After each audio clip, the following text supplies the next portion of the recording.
Baik, ini sekarang saya sedang berada di lantai 2 dari Villa Bungalow Pulau Kemarau. Di sini saya lihatkan terlebih dahulu kondisinya. Ada satu ruangan cukup luas, ada lampu downline-nya juga. Dan ini cukup nyaman untuk dihuni para keluarga yang ingin menginap dan berwisata di kawasan Pulau Kemarau.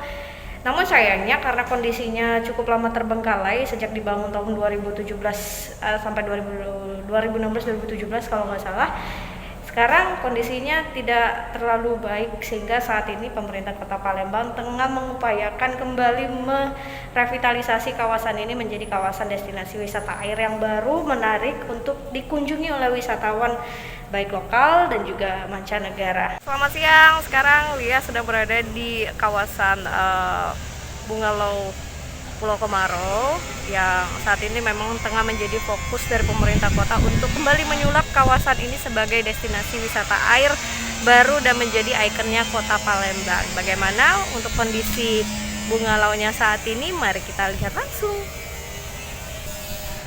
Baik, sekarang dia sudah berada di lantai 2 dari Serapat sang balai dan belum hubungan serapat lagi rapat.